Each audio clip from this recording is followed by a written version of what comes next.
Hello student, स्वागत है आपका मेरे यूट्यूब चैनल सीट नीट पर।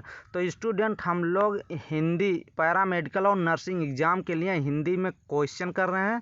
क्वेश्चन की सीरीज चला रहे हैं जिसके थ्रू आप नर्सिंग और पैरामेडिकल में सिलेक्शन ले सकें।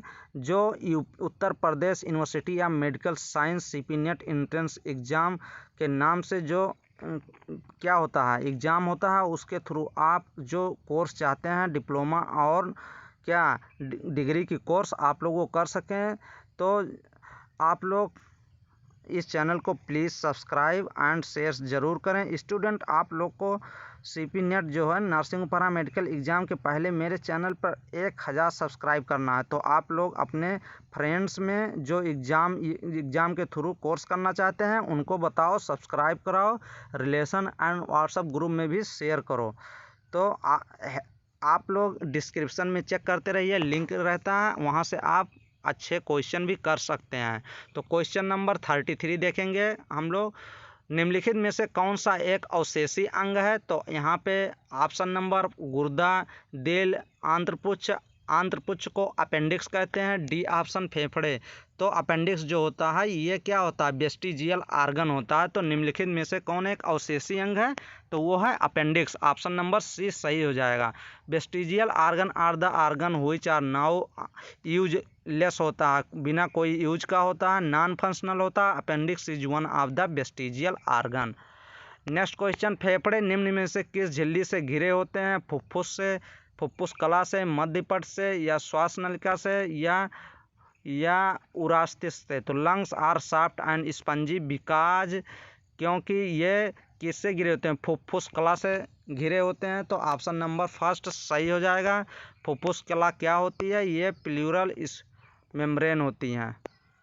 वेरी मोस्ट इम्पॉर्टेंट क्वेश्चन, ये क्वेश्चन बार बार पूछा जाता है कि हैमबर्गर फिनोमिना क्या होती है।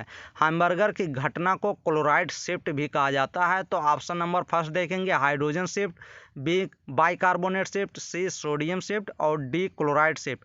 तो ऑप्शन नंबर D ही सही हो जाएगा। क्लोराइड शिफ्ट को हैमबर्गर फिनोमिना कहते हैं। Chloride shift is also known as hamburger phenomena. तो ये क्वेश्चन पूछे जाते हैं नीट और अदर मेडिकल एग्जाम में भी ये क्वेश्चन पूछे जाते हैं। नेक्स्ट क्वेश्चन नंबर, मनुष्य शरीर में सबसे लंबी हड्डी कौन सी है? तो वो ऑप्शन नंबर D सही हो जाएगा। फीमर जो होती है यह सबसे लंबी हड्डी होती है किसकी? शरीर की। क्वेश्चन नंबर 14 इंपॉर्टेंट क्वेश्चन है। एक कोशिकीय जीवों में पाचन, श्वसन और प्रजनन जैसी सभी कार्यों को कितने सेल द्वारा किया जाता है? तो ये कंट्रोल जो किया जाता है एक कोशिकीय मतलब सिंगल सेल ऑर्गेनिज्म में एक ही प्रजनन जैसी कार्यों को तो एक अंग से ये कंट्रोल किए जाते हैं। तो ऑप्शन नंबर फर्स्ट सही हो जाएगा। एक कोशिकीय जीवों में सिंगल सेल ऑर्गेनिज्म में एक ही अंग द्वारा कंट्रोल किए जाते हैं। निम्नलिखित में से कौन सा रेशा सबसे मजबूत प्राकृतिक रेशे के रूप में जाना जाता है? तो ऑप्शन नंबर D सही हो जाएगा। रेशम जो होता है रेशम के सबसे मजबूत प्राकृतिक फाइबर माना जाता है। प्राकृतिक फाइबर ऐसे फाइबर होते हैं जो पौधे, जानवरों और भूवैज्ञानिक प्रक्रियाओं द्वारा निर्मित होते हैं। जड़ आवरण किससे प्राप्त होता है? इर्मेटोजन से, कलेप्टरोजन से, या प्रोटोडर्म से, या हिस्टोजन से। तो जो जड़ आवरण होती है, रूट कैप होती है, वो बनती है कलेप्टरोजन से। तो ऑप्शन नंबर B सही हो जाएगा। कलेप्टरोजन से जड़ आवरण बनती है, प्राप्त होती है। Root cap is derived from calyptrogen. Important question है। नेक्स्ट क्वेश्चन, गुणसूत्रों की आकृति विज्ञान का अच्छी तरह से अध्ययन किससे किया जा सकता है? इम्पॉर्टेंट क्वेश्चन है ये भी। तो ये कह रहा है किस फेज में किया जाता है? तो अंतरावस्था में, पूर्वावस्था में, C ऑप्शन मध्यावस्था में, D ऑप्शन जाइगोटीन में। तो ऑप्शन नंबर C सही हो जाएगा। मध्यावस्था में गुणसूत्रों की आकृति विज्ञान का अच्छी तरह से अध्ययन किया जा सकता है। नेक्स्ट क्वेश्चन, श्वेत प्लेग को आमतौर पर किस नाम से जाना जाता है? श्वेत प्लेग को option number first typhoid, B malaria, C option क्षय रोग, D ऑप्शन HIV। तो क्षय रोग को क्या कहते हैं? ऑप्शन नंबर C श्वेत प्लेग। तो ऑप्शन नंबर C सही हो जाएगा। क्षय को TB रोग कहते हैं। एक संक्रामक रोग है जो सामान्यतः माइकोबैक्टीरियम ट्यूबरकुलोसिस नामक जीवाणु के कारण होता है। सफ़ेद प्लेग से संबंधित सबसे अधिक सामान्य बीमारी क्षय रोग है। मस्तिष्क में सुनाई देने का संबंध किससे है? तो मस्तिष्क में सामने वाली पाल से, पश्च कपाल पाल से, कनपटी की पाल से या मिट्टीय पाल से? तो ऑप्शन नंबर सी, कनपटी के पाल से मस्तिष्क में सुनाई देने का संबंध है। नेक्स्ट क्वेश्चन नंबर, कीटों के अध्ययन को क्या कहते हैं? कीटों के अध्ययन को एंथ्रोपोलॉजी कहते हैं या ऑर्निथोलॉजी कहते हैं या जियोलॉजी या इंटमोलॉजी? तो कीटों के अध्ययन को ऑप्शन नंबर डी, कीट विज्ञान कहते हैं, इंटमोलॉजी कहते हैं।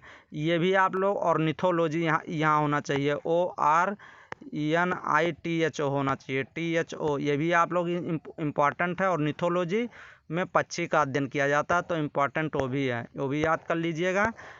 नेक्स्ट क्वेश्चन, कौन सा ऊतक भोजन को एक पौधे के विभिन्न भागों में पहुंचाता है?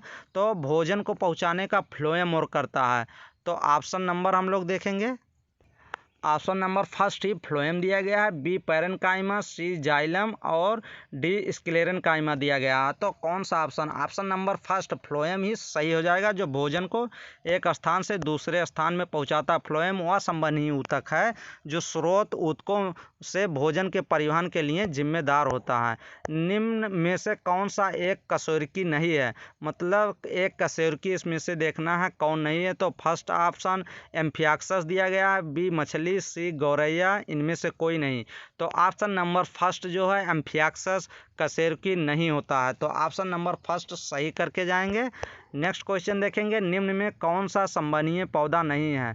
मतलब वैस्कुलर प्लांट कौन सा नहीं है इसमें? तो निम्न में से कौन सा संवहनीय पौधा नहीं है?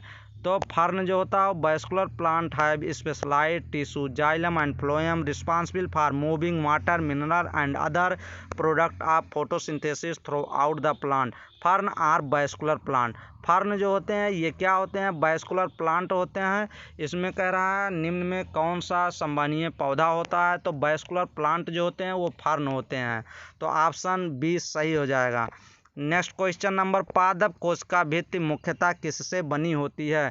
जो सेलवाल बने होते हैं किसके? प्लांट के। पादप के सेलवाल बने होते हैं वो सेलुलोज के बने होते हैं। तो first option lipid, B option vitamin, C option cellulose और डी ऑप्शन प्रोटीन। तो ऑप्शन नंबर सी लगाएंगे, प्लांट सेलवाल जो बनी होती है वो सेलुलोज की बनी होती है। नेक्स्ट क्वेश्चन नंबर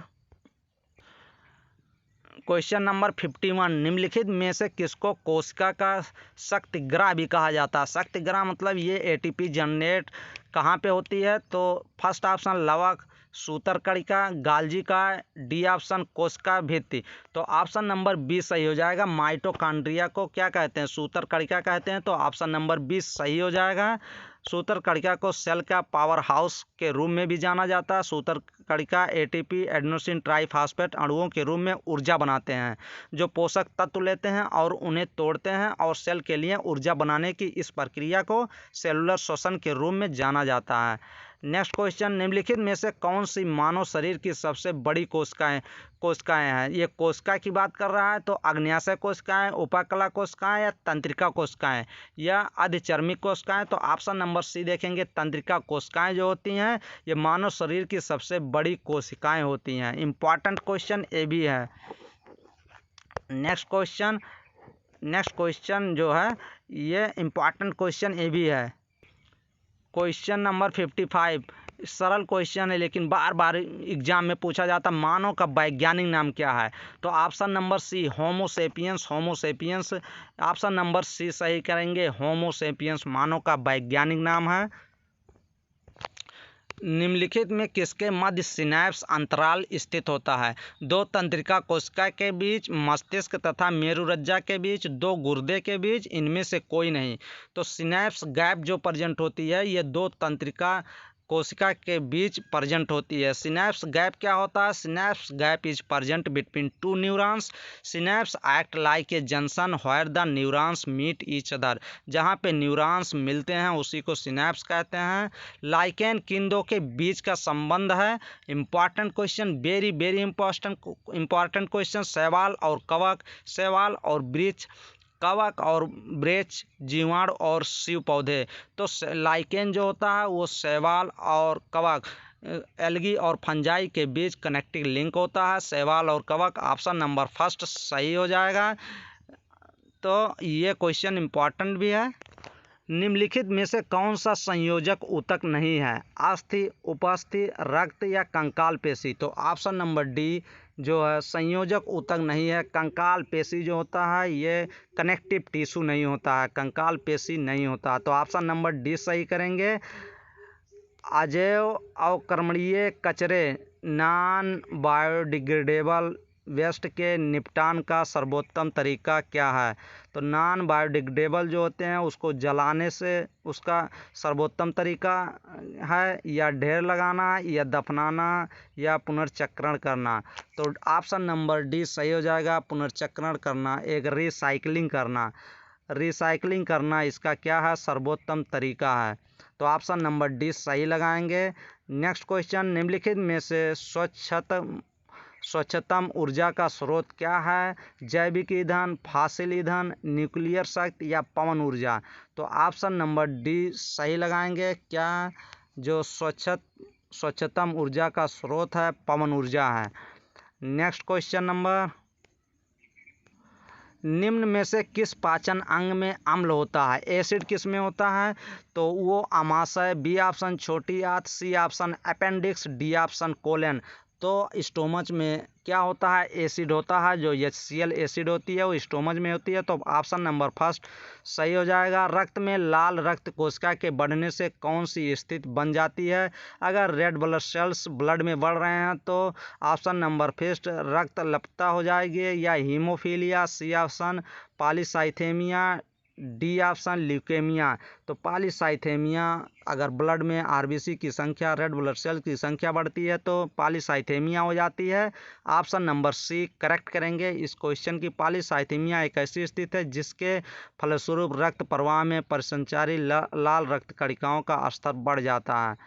तो ये इस स्थिति वाले लोगों का खून गाढ़ा होता है, जिससे रक्त के पूरे शरीर में परिसंचरण में कठिनाई होती है, सर्कुलेशन में कठिनाई होने लगती है। रंध्रों के जो स्टोमेटा होती है उसके संरक्षण कोशिकाओं का कार्य क्या होता है? जो गार्ड सेल होती है, स्टोमेटा के बगल वाली सेल गार्ड सेल होती है। तो ये कह रहा है रंध्रों के संरक्षण कोशिकाओं का कार्य क्या होता है? फर्स्ट ऑप्शन केवल रंध्रों का खोलना, बी ऑप्शन केवल रंध्रों का बंद करना, सी ऑप्शन रंध्रों का बंद करना और खोलन दोनों में, रंध्रों का ना तो बंद करना और ना ही खोलन। तो ये क्लोज और इनक्लोज दोनों में सहायता करती है, खोलने में भी बंद करने भी। तो ऑप्शन नंबर सी सही करेंगे। The function of guard cell of stomata both opening and closing of stomata to facilitate gas exchange and control transpiration in plant के जब प्लांट ट्रांसपायरेशन करते हैं तो opening and closing of stomata में जो function of guard cell जो होती हैं स्टोमेटा के बगल वाली सेल, उनका वर्क होता है। नेक्स्ट क्वेश्चन, अग्रसहिक रस को अपनी क्रिया के लिए किस माध्यम की आवश्यकता होती है? तो फर्स्ट अम्लीय, बी क्षारीय, सी न्यूट्रल, डी अभी विकल्प सही है। तो ऑप्शन नंबर बी क्षारीय होना चाहिए। Pancreatic juice required basic medium for their action. अग्रसहिक मतलब पैंक्रियाटिक जो जूस होती हैं उनको रिक्वायर्ड होती है बेसिक मीडियम। तो ऑप्शन नंबर बी सही हो जाएगा। नेक्स्ट क्वेश्चन नंबर, एक क्वेश्चन तो साइंटिफिक नेम पूछा ही जाता है, तो आप लोग साइंटिफिक नेम 10, 20, 30 साइंटिफिक नेम आप याद कर लीजिए। एलियम सिप्पा का वैज्ञानिक नेम किसका है इसमें? तो एलियम सिप्पा कहते हैं प्याज को, एलियम सिप्पा कहते हैं। ऑप्शन नंबर डी सही हो जाएगा। नेक्स्ट क्वेश्चन नंबर, एक कोशिका द्वारा चीनी वसा और प्रोटीन को ऊर्जा में परिवर्तित करने की प्रक्रिया को जाना जाता है सेक्रेडियन लय, यूरिया चक्र, या सिट्रिक अम्ल चक्र, या बेसन चक्र। तो आज सिट्रिक एसिड साइकिल जो होती है इसी के थ्रू ये चीनी वसा और प्रोटीन को ब्रेक डाउन करके ऊर्जा में चेंज की जाती है। तो ऑप्शन नंबर सी सही हो जाएगा। ये देख लीजिए, Hans Krebs identified the many step this cell takes to convert sugar fats and protein into, किसमें एनर्जी में चेंज कर देती है। This process is known as citric acid cycle या क्रेब साइकिल, इसी को कहते हैं। निम्न में से किस कशेरुकी में बाह्य कंकाल नहीं होता? तो एम्फीबिया में नहीं होता, या मेमेलिया, या एबीज, या कॉन्ड्रिक्थिज में? तो कॉन्ड्रिक्थिज में बाह्य कंकाल नहीं होता। तो ऑप्शन नंबर डी करेक्ट हो जाएगा इसका। नेक्स्ट क्वेश्चन नंबर, ये जो बाह्य कंकाल की बात हो रही थी तो किस में हो रही थी बाह्य कंकाल की बात? कॉन्ड्रिक्थिज में लैक्स एक्सोस्केलेटन, एक्सोस्केलेटन नहीं होता। They are class of vertebrate animal characterised by cartilaginous endoskeleton. They contain the cartilaginous fish में एंडोस्केलेटन होता है, एक्सोस्केलेटन नहीं होता। नेक्स्ट क्वेश्चन, कैनिन फैमिलियरिस का वैज्ञानिक नाम क्या है? तो कैनिस आ गया। कैनिस में कुत्ता होता है। कैट सी, यहाँ सी कैनिस में सी आता है तो कैनिस हम लोग क्या कैट लगा देते हैं।